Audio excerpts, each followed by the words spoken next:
이상한 나라의 앨리스 제3장 코커스 경주와 긴 이야기. 웅덩이를 벗어나 두개 모인 무리는 우스꽝스러운 모습이었다. 새들의 깃은 젖어 축 처졌고 동물들의 털도 몸에 착 달라붙어 있었다. 모두 물이 뚝뚝 떨어질 정도로 흠뻑 젖어 짜증스럽고 불편해했다. 첫 번째 과제는 당연히 어떻게 다시 몸을 말릴 것인가였다. 동물들은 서로 저마다 의견을 냈는데 그러다 보니 앨리스도 이 동물들과 평생 알고 지낸 것처럼 자연스럽게 끼어들어 이야기하고 있었다. 사실 앨리스는 인꼬와 오랫동안 말다툼을 했다. 인꼬는 결국 셀쭉해져서 내가 너보다 나이가 많으니까 내가 더 잘 알지 라고 말했다. 인꼬의 나이를 알기 전에는 앨리스로서는 그 말이 진짜인지 알 도리가 없었지만 인꼬가 단호하게 나이 밝히기를 거부했기 때문에 더 이상의 대화는 없었다. 마침내 동물들 가운데 그래도 권위 있어 보이는 생쥐가 이렇게 말했다. 모두 앉아서 제 말 좀 들어보시죠. 금방 몸이 마르도록 해드리겠습니다. 동물들은 대번에 생쥐 주변에 동그랗게 모여 앉았다. 앨리스도 몸을 얼른 말리지 않으면 독한 감기에 걸릴 것이라 생각하며 눈을 크게 뜨고 걱정스레 생쥐를 바라보았다. 에헴. 생쥐가 전체하며 이야기를 시작했다.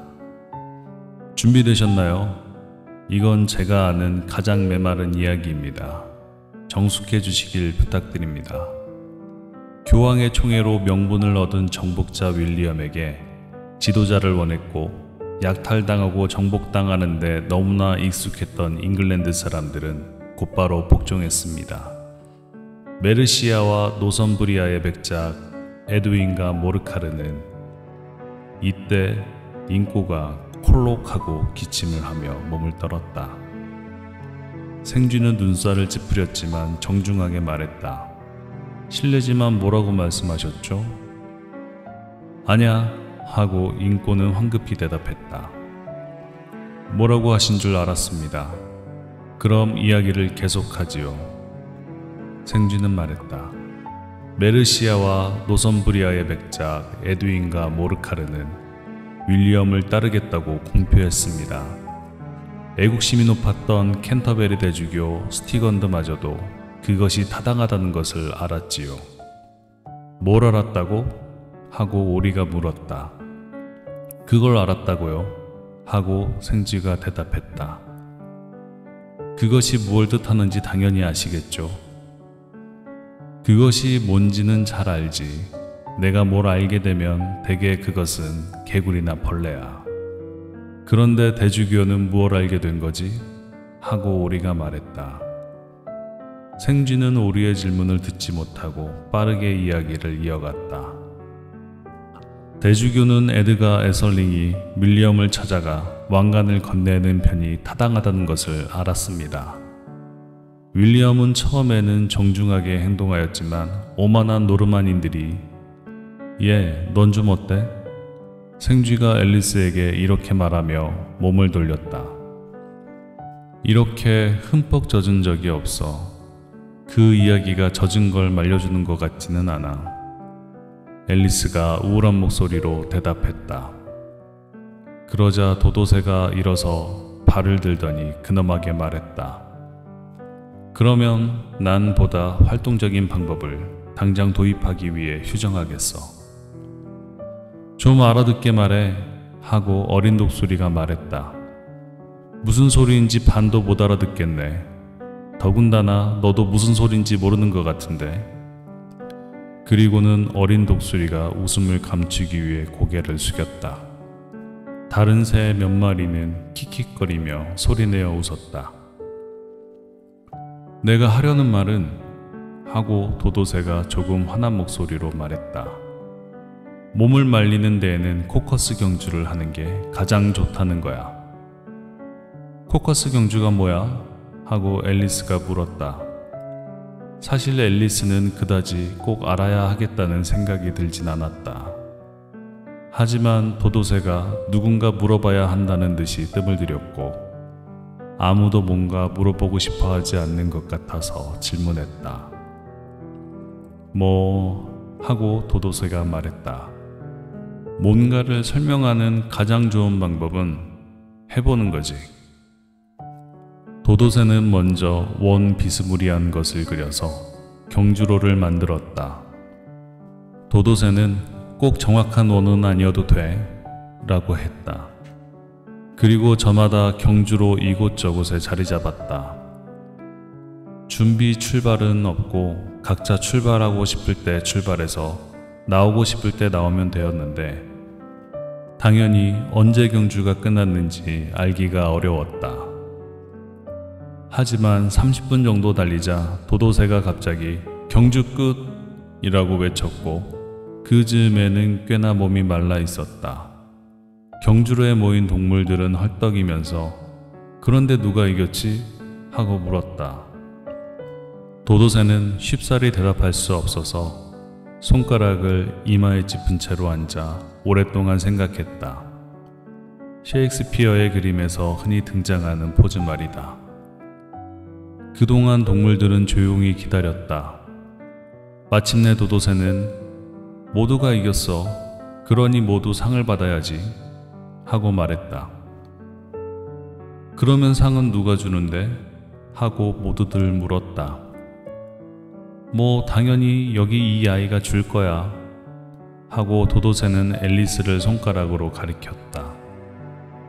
그러자 모든 동물들이 너도 나도 상조 상조 하며 앨리스에게 몰려들었다. 앨리스는 어찌할 줄 몰라 하며 다급하게 손을 주머니에 집어넣었다. 그런데 주머니 안에 사탕 한 봉지가 있었다. 다행히 사탕에는 소금물이 들어가지 않았다. 앨리스는 동물들에게 사탕을 상으로 건넸다. 사탕은 모두에게 하나씩 딱 맞게 돌아갔다. 하지만 얘도 사탕을 받아야 하잖아. 하고 생쥐가 말했다. 도도새는 물론이지 하고 매우 진지하게 대답하고는 주머니에 뭐 남아있는 게 없니? 하고 앨리스에게 몸을 돌려 물었다. 골무 한 개뿐이야. 앨리스는 풀이 죽어 대답했다. 이리 줘봐. 도도새가 말했다. 그러자 모두 다시 한번 앨리스의 주위에 모였다. 도도새는 근엄하게 골무를 건네며 이 품격 있는 골무를 받아주십시오 라고 말했고 모두 이에 환호했다. 앨리스는 이 모든 게 터무니없다고 생각했지만 모두들 매우 진지해 보였기 때문에 감히 웃을 수 없었다. 앨리스는 뭐라 할 말이 없어 살짝 인사를 하고 가능한 한 진지하게 골무를 받아들었다. 다음 과제는 사탕을 먹는 것이었다. 이 일에 한마디씩 하며 소동이 일어났다. 큰 새들은 간에 기별도 안 온다며 투덜거렸고 작은 동물들은 사탕이 목에 걸려 등을 두드려줘야만 했다. 어쨌거나 결국엔 모두 사탕을 먹었고 다시 동그랗게 모여 앉아 생쥐에게 이야기를 더해달라고 졸랐다. 네 이야기를 해준댔잖아. 하고 말하며 앨리스는 혹시나 생쥐의 마음을 다시 상하게 할까 걱정하며 작은 목소리로 넌 왜 고로 시작하는 동물하고 강으로 시작하는 동물을 싫어하는데? 하고 덧붙였다. 생쥐는 앨리스를 돌아보며 이건 정말 길고 슬픈 꼬리에 꼬리를 무는 이야기야 하고는 한숨을 내쉬었다. 앨리스는 맞아 분명히 긴 꼬리네 라고 말하며 생쥐의 꼬리를 의아하게 쳐다보았다. 그런데 왜 슬프지? 생쥐가 이야기를 이어나가는 동안에도 앨리스는 꼬리가 슬픈 이유를 알아내려고 애썼고 결국 생쥐가 하려는 이야기가 이런 건 아닐까 생각했다. 걔 퓨리가 집에서 만난 생쥐에게 말했지. 법대로 하자고. 너를 고소할 거야. 이봐, 넌 거부할 수 없어. 재판장으로 가야만 해. 진심이야. 어차피 난 오늘 아침에 딱히 할 일도 없다고. 생쥐는 개에게 이렇게 말했어. 이보세요. 배심원도 판사도 없는 게 법정인가요? 낭비죠. 그러자 늙은 개는 이렇게 말했지. 내가 판사고 곧 배심원. 넌 모든 게 유죄야. 그러니 사형이다. 안 듣고 있네. 하고 생쥐가 앨리스에게 꾸짖듯이 물었다. 무슨 생각하는 거니? 앨리스는 미안해 하고는 이제 5번쯤 이야기가 굽어진 거니? 하고 물었다. 생쥐는 매우 화난 목소리로 날카롭게 아냐, 넌 전혀 이야기를 못 따라오네. 헤매듯 하고 외쳤다. 매듭이라고. 앨리스는 언제나 누군가에게 도움이 될 준비가 되어 있었기에 걱정스러운 표정으로 생쥐를 보며 이렇게 말했다. 내가 푸는 걸 도와줄게. 생쥐는 그런 일은 없어 하고는 넌 말도 안 되는 소리로 날 모욕했어 하며 자리에서 일어나 가버렸다. 가여운 앨리스는 그런 뜻이 아냐 하고 애원했다. 그나저나 너 정말 잘 삐진다. 생쥐는 이 말에 콧방귀를 낄 뿐이었다. 앨리스는 생쥐의 등에 대고 제발 돌아와서 이야기를 마저 해줘 라고 말하며 생쥐를 불렀다. 그러자 모여있던 동물들도 다 같이 제발 이야기해줘 하고 한 목소리로 졸랐다. 하지만 생쥐는 머리를 절레절레 흔들며 더욱 걸음을 빠르게 할 뿐이었다. 생쥐가 더 이상 보이지 않자 인꼬는 그냥 가버리다니 섭섭하군 하고 말했다. 늙은 개는 자기 딸에게 한마디 할 기회를 잡았다. 얘야, 이걸 보고 왜 툭하면 화를 내지 않아야 하는지 깨달으렴. 그러자 어린 개는 잔소리하지 마세요 엄마 하고 대꾸했다. 조개처럼 입을 꼭 다물라는 말은 지겨워요. 앨리스는 누구에게랄 것 없이 혼잣말을 중얼거렸다. 우리 디나가 여기 있었으면 좋았을걸. 그러면 생쥐를 재빨리 잡아올 텐데. 인꼬가 이 말을 듣고는 그런데 디나가 누구지? 알려주겠니? 하고 물었다.